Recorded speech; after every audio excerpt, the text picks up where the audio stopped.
Hello, welcome. So today we're going to be looking at r/best of Redditor updates where OP is in a bit of a pickle, they're feeling a bit down, their husband has left them for a younger model. So let's unpack this and hopefully we have a happy ending here. So if that sounds interesting to you, then please stick around and enjoy. And don't forget to like and subscribe, please. Thank you.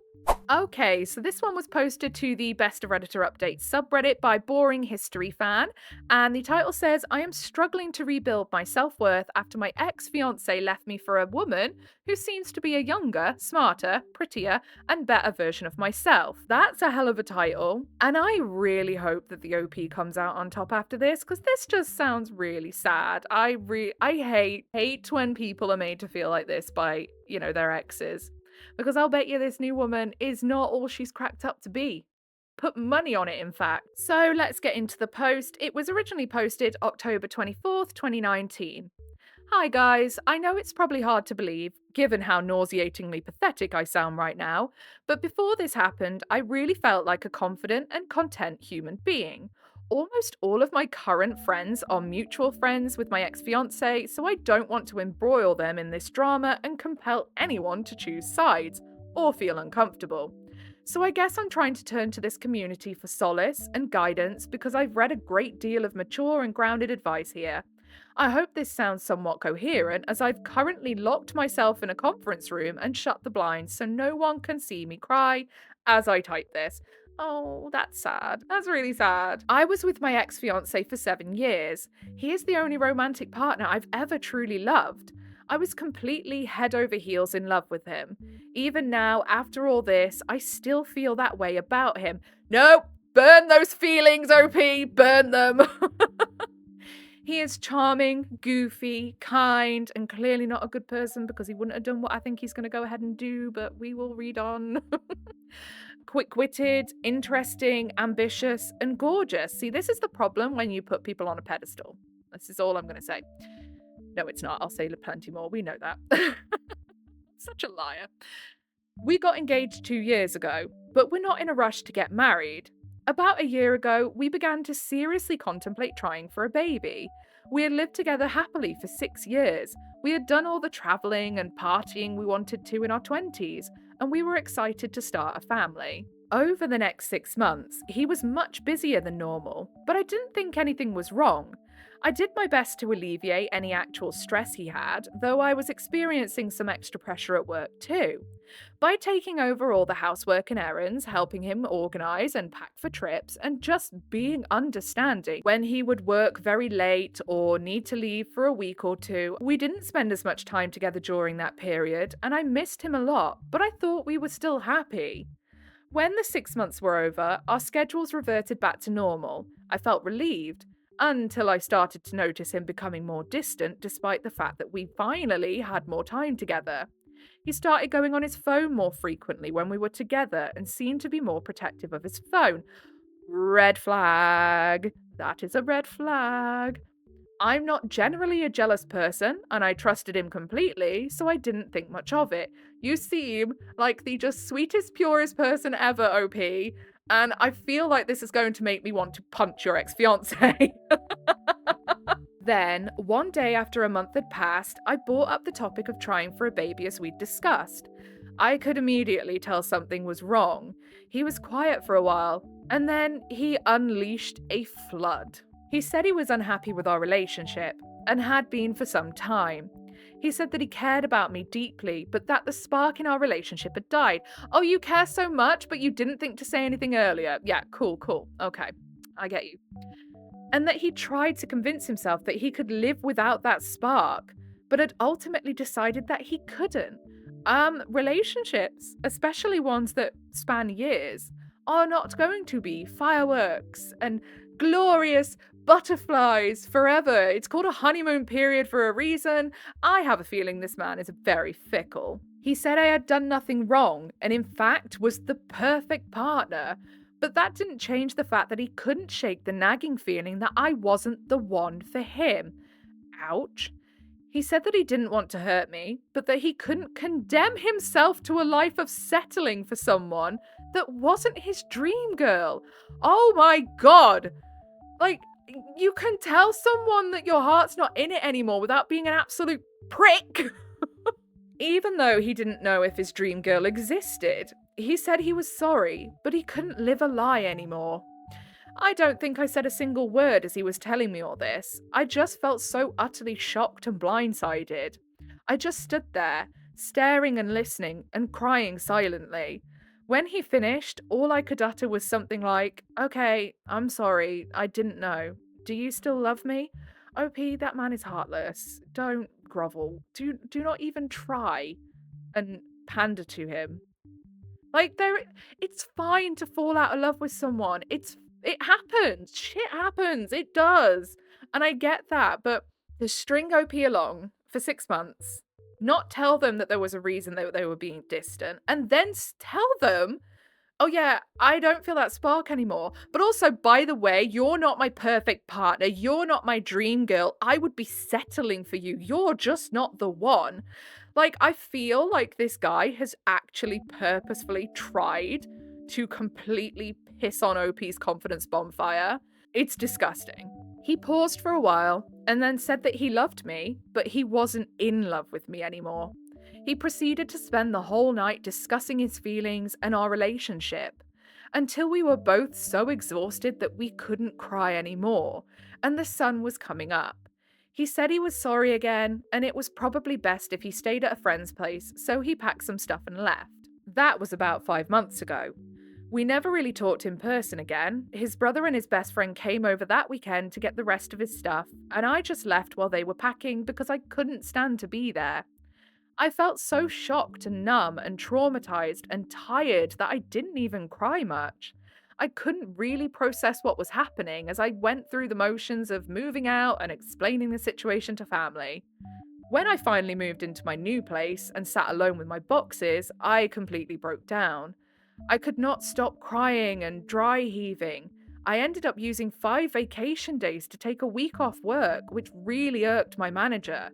I could not get out of bed. I barely ate, living off this old tub of peanut butter. I looked through all of our old pictures and tried to figure out where it all went wrong. Not with you, OP, it didn't go wrong with you. So don't even go there, okay? I will come and shake your shoulders. I will. Then, for 4 months, I tried my best to move on. I deleted all my social media apps so I wouldn't have to see him. I dove into work. I ramped up my hobbies. I exercised to keep my mind occupied. I met with friends and family and pretended everything was okay. I started going to my therapist again, which helped a bit. I finally thought I could see the light at the end of the tunnel. Then, a month ago, I ran into a mutual friend from college. She said it was really sad to see that we weren't together anymore, and surprising to see that he'd moved on so fast.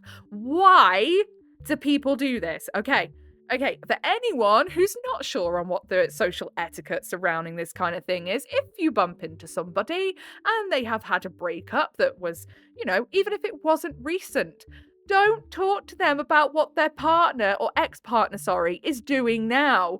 Because some people just don't want to friggin' know. They don't want that dragging up again. Don't bring it up. I remember when I had my first breakup from like a long-term relationship, and friends would keep coming and being like, "Oh, I saw him with this girl." And I had to say to people, "Don't tell me, okay? I don't want to know. Leave me to just get over it by myself, thank you very much, without feeding me information that I don't want to know." So yeah, if anyone's unsure on what the etiquette surrounding that is, shut up and don't say anything. I told her that I wasn't keeping up with him anymore, but that I was doing okay. When I got home, even though I knew it was a terrible idea, see, this is exactly why you keep your mouth shut and you don't say anything to the person who's had a breakup. I re-downloaded Instagram and went to his profile.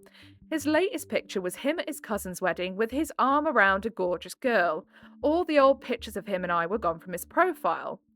Again, I knew it was a terrible, self-destructive idea, but I went to the girl's profile and Googled her.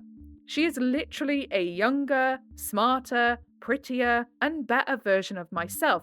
We're not going to do that, OP. We don't compare ourselves to other people. Someone being younger doesn't make them more value. Someone being perceivably to you prettier, because what is pretty? Like, everyone has a different version of it in their mind. It means nothing. It's so vapid. Those are all very surface level stuff. She could be a complete prick, We both studied at the same university, but she completed a prestigious program which I was rejected from. So? We both have green eyes and brown hair, but she is far prettier and legitimately looks like a model. So? She could also be as boring as watching paint dry. We are both thin and fit, but she has an amazing hourglass figure and looks more stylish than me, and has tens of thousands of followers even though she's not an influencer or whatnot. Again, so? And again, this is you looking at her through the eyes of someone who is hurt and has been made to feel less than. You're going to look at her and think, oh yeah, she's amazing because your partner made you feel like you weren't. He's a liar, by the way. Let's just put that out there. He made you feel less than. He made you feel like you weren't important. He made you feel like you were dispensable. So of course, you're going to see the new woman as this shining beacon of what you are not. But it's not true. It's your brain telling you things that are false because he's put the idea in your head. Don't believe it. I get pissed off by stuff like this so bad. I don't know if you could tell. In fact, we both work at the same company.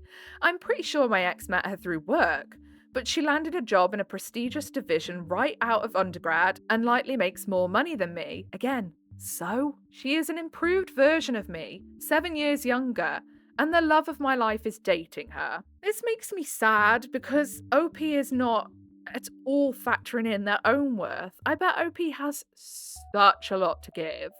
Such a lot. And they've been made to feel like they have nothing to give. And it's obviously not true. Somebody who was a bad person wouldn't feel like this and put themselves down like this. Bad people always think they're the next best thing since sliced bread. Do you know what I mean? This is just so sad for OP. For the past month, I've been spiraling. I can't stop stalking my ex-fiancé and this girl. Girl, throw your phone out the window. Stop it. I look at her Instagram every day and torture myself with her gorgeous pictures. She posted a dozen pictures with my ex over the past few months, and he looks so happy, healthy, and fit. They've gone on trips together. He's brought her to his hometown, and he's even posted a picture of them with a mushy caption, which he never did when we were together.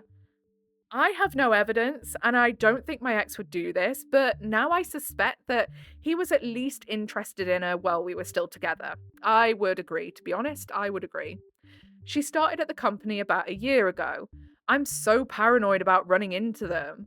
I can recognize that my behavior is obsessive and masochistic, and I've deleted Instagram and told myself that I'm not going to do this anymore, only to wake up the next day and re-download the app and do it again. My therapist has been trying to help, but I just can't move past things. Best way to move past one is to get under another. No, that is bad advice. Don't do that. I'm stuck in this mental loop of self-loathing and self-pity, this crazy mix of extreme sadness and latent anger. Honestly, I genuinely do think, though, if OP put herself out there and sort of just went on, like a few coffee dates with people and a few just silly little dates, dinner dates, whatever, just so that they can relearn their own worth through someone else's eyes, because they are not going to see it through their own right now. And I know it's usually not a good idea to do that. It's really not. But in some cases where OP is so obsessed with the thought that they are worth nothing anymore and they can't see past it, maybe someone else can help them see past it instead. I feel so incredibly low, worthless, used up, discarded, and suddenly so incredibly old. Mate, she's only 7 years younger than you. It's not like you're 110. Calm down, you're fine. I know that comparison is the thief of joy, absolutely. I know that I am objectively still young enough to move on. I know that social media, mate, you are never too old to find the love of your life. My mum's about to get married and she's nearly 60. And she's about to marry someone. who she met only last year. It is never too late, okay? So get that idea out your head. I know that social media is a highlight reel and their relationship may not be perfect. I know that this girl has done nothing wrong to me. I know that my ex deserves to find his dream girl. Objective, I would say. I'm not sure he does, but whatever. But none of this knowledge helps soften the fact that I thought that by this time this year I would be pregnant with the love of my life, and instead, I'm alone and he's found someone better. Please, if you've ever experienced something similar, share your words of wisdom or commiserate with me. I don't know. I just feel so worthless and alone. Well, funnily enough, I have a little bit of experience in this area. So, an ex of mine, once upon a time, he basically was like, "Oh, I'm getting bored of you. You've put on some weight, this, that, and the other," basically picking fault with me all the time. And then he got with this other girl who I can't remember much about her. And then he got with someone else and he had this another long-term relationship. And then he did the same thing to her that he did with me. Oh, she's put on some weight and losing interest, blah, blah, blah. And she left him. Now, this guy has been alone for years. He can't get anyone to even look in his direction. And it's just karma at its finest, really. It really is. And the thing is, it does, when someone's constantly telling you that you're not good enough for them, blah, blah, blah, it does beat you down. But you've got to kind of get over that and just go, do you know what?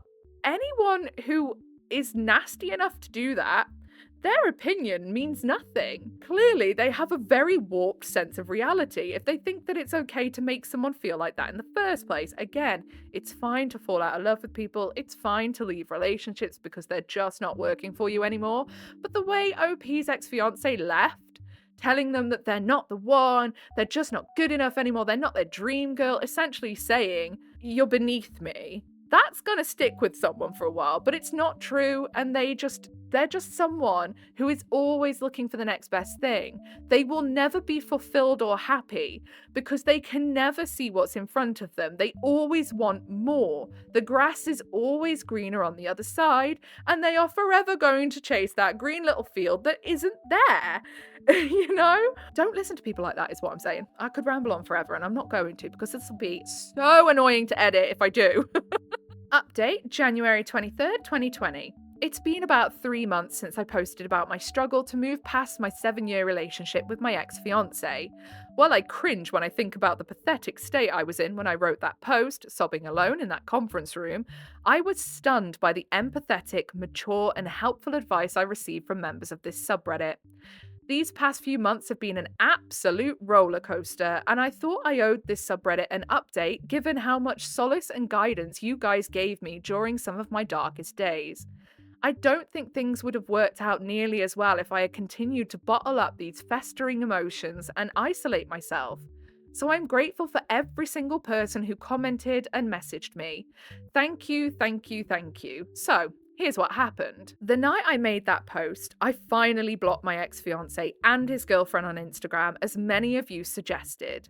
I think actually verbalizing how obsessive and masochistic my behavior was, instead of keeping it all inside, and finally feeling validated in my emotional reactions after reading your sympathetic comments, instead of feeling alone and crazy, clicked something in my brain. I resolved to break out of that self-destructive loop and to stop torturing myself with their perfect pictures and reclaim a modicum of self-respect. It was an incredible relief to not be constantly following the impulse to view their new pictures and give myself some time to heal. And instead of picking at that scab every single day, that weekend I decided to reconnect with my family and friends and stop pretending that I was handling the breakup flawlessly. They were incredibly compassionate, though also shocked that I had been hiding my dark feelings so well, and it was like I'd instantly rebuilt my support network. I didn't realize how emotionally isolated I had become until I was able to be honest and open with people in my life. I did continue to avoid talking to friends who were mutual friends with my ex because I didn't want to put anyone in an awkward position. Also, it's a good idea to cut people off that you might think were going to just keep drip feeding you stuff that you just don't need to hear, I think.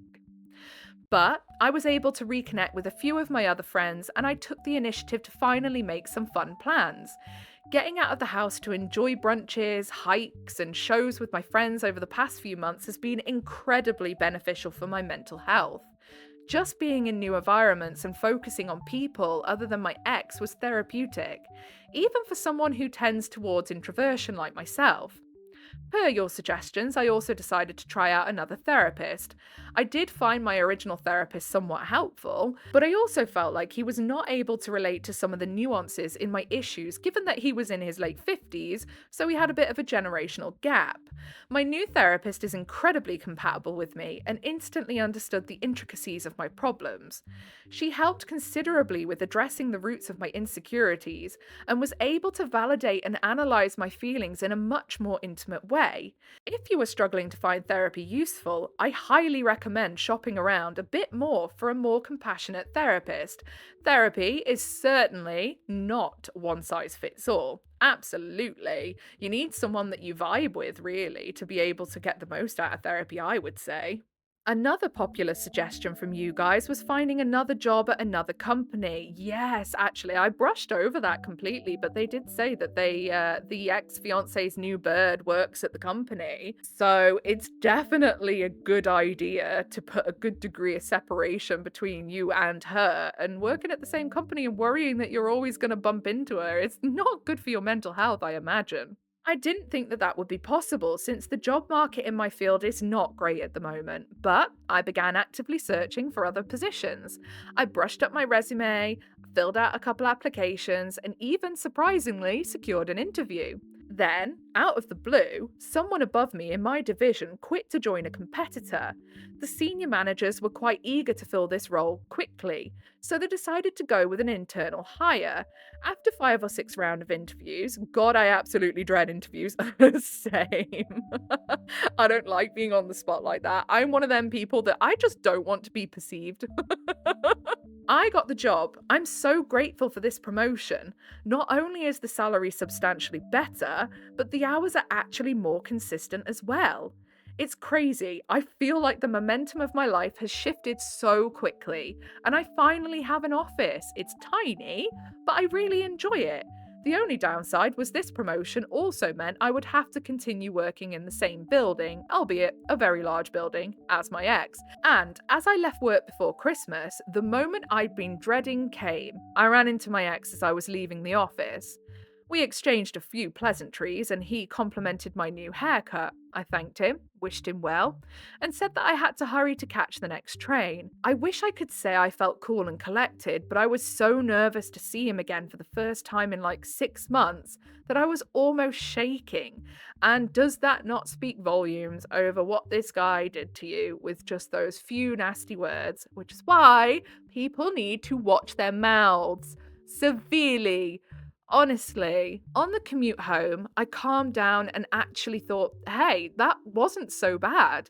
He looked good, but I didn't feel a rush of sadness or desire or anything. I mostly felt just awkward. Like we'd become strangers again. I didn't feel that familiar impulse to stalk his Instagram, and actually felt happy to see that he was doing okay. I'd cared for him for so many years. I felt like at last I was really moving forward. The next day, I woke up to a dozen messages from my ex-fiancé. Oh, here we go, here we go. See what I mean about that grass was not greener? They started at around 2 a.m. and were slightly incoherent in parts, so I'm guessing he was a bit drunk when he sent them. They were all long walls of text, which surprised me because he's not typically big on verbalizing his emotions. He wrote that he hadn't been able to stop thinking about me since we ran into each other outside the office. That he was sad that we weren't friends anymore because I still felt like his best friend, and that he regretted how everything went down. Oh, too bad, so sad. He said he questioned if he'd made a huge mistake in a moment of weakness and effed his whole life up. I mean, if you have, tough tartars, my love. And that he couldn't help but regret it all when he saw me. He apparently noticed that I'd blocked him on Instagram, which I found funny given how intensely I had been stalking his Instagram. Yeah, that is funny. The one time he actually checks is when you actually blocked him. I love that for you. I love that for you. And said that made him really sad. Boo-hoo. I gathered from his messages that he'd likely broken up with the woman I'd seen on Instagram because he said that he felt like he had been searching for some ideal woman who doesn't exist, and that he wanted to reignite our spark after failing to find that same spark with other people. Good. I'm not going to lie, it was shocking to read his text, and I was trembling and struggling to process a lot of it at first. Part of me wanted to impulsively give him another chance. Don't you dare! Don't do it, OP! But after taking a day to mull over his words, I ended up feeling like he was less sorry that he'd lost our relationship and more sorry that the greener pastures he'd sought weren't as green as he'd imagined. Precisely. And plus, he's obviously one of those people who can't be single. He can't be by himself. I saw something the other day that said that men, like straight men, mostly, are always surprised and don't believe women when they say, no, I'm single and I'm not sleeping with anyone and I'm not talking with anyone because they can't be single and be alone. And it's so friggin' true, it's unreal. Like, they just don't know how to cope with being single and not having anyone that they're talking to or sleeping with. Whereas, like, most women these days, me included, we're just like, I would rather put hot pins in my eyes than to have a relationship. I tried to respond kindly but firmly, saying that I really treasured and appreciated our relationship, but that I felt that I could no longer trust him to the same degree I once did, and that I felt like it would be confusing and painful for us to become friends in the near future.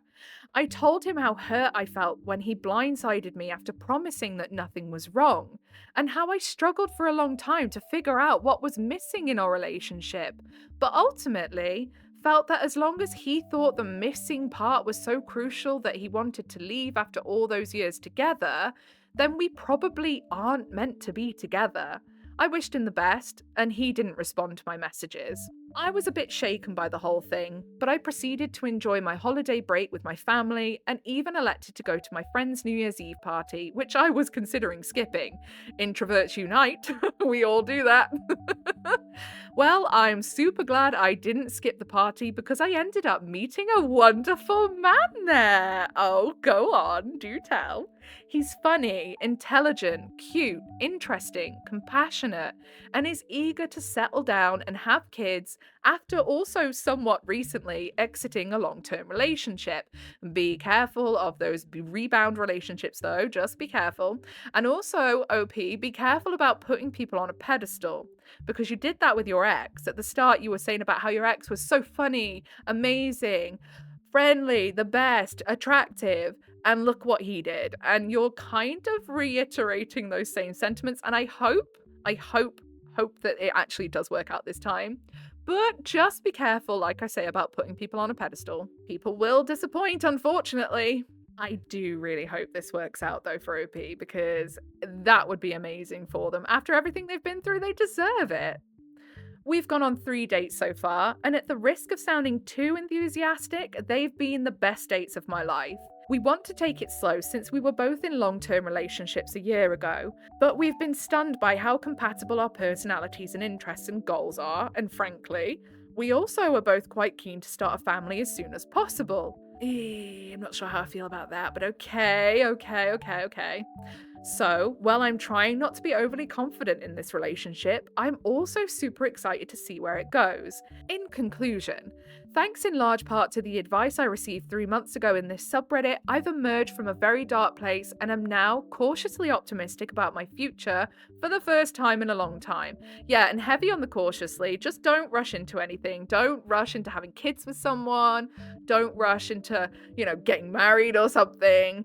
Take it so slow and just be very aware, like I say, of putting people on a pedestal, viewing people through these rose-tinted glasses. Just be very careful because you don't want to end up in the same position as last time, especially with how hard it hit. God, I sound like a right cynical old witch, don't I?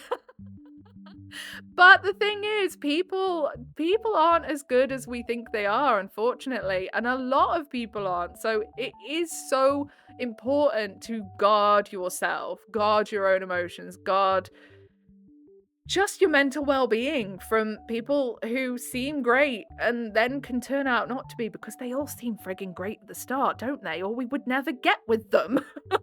Down in the comments, the pet octopus says, "What these dumb Fs never realize is that sparks aren't permanent. Loving someone and relationships ebb and flow. They require work. I hope he spends a long time alone realizing all of this, because he will just do it again when he gets bored." Pray for Mojo says, "The whole point of a spark is to start a fire that will keep you warm through the night." That's very poetic. Check you out, Shakespeare. Winter Tangerine 926 says, "This is genius. I'm going to steal it." And then Snark Aloof, I think. Oh, the tagline. I've just noticed the tagline. That made me laugh. "Yes to the homo, no to the phobic." That's hilarious. I love that. "And what kind of an idiot only wants a spark instead of a fire anyway? Sparks don't keep you warm. Sparks don't cook meals. They're just flashy and lead to something more sustainable. Leaving a fire for a spark is stupid." Yeah, exactly. I think this guy's going to find himself being very lonely for a long old time, because if he's one of them people that's always looking for the next best thing, is always expecting something amazing to pop out of nowhere, he's never going to be happy. And more for him, really. And on that note, we're going to leave it there for today. I'm really glad that OP managed to pull themselves out of the abyss and, restart with a new lease of life, because it seems like they really needed it. Out with the old, in with the new and all that. But I'm hoping that things go really well for them and they have a very, very, very happy future. Anyway, if you made it all the way to the end, then I appreciate you very, very much. I would appreciate you even more if you left a little like and subscribe. Yes, I would. And it helps you find your way back here for more absolute nonsense ramblings of mine, if that's your kind of thing. Anyway, I hope you have a really good rest of your day, whatever it is that you're up to today. Goodbye.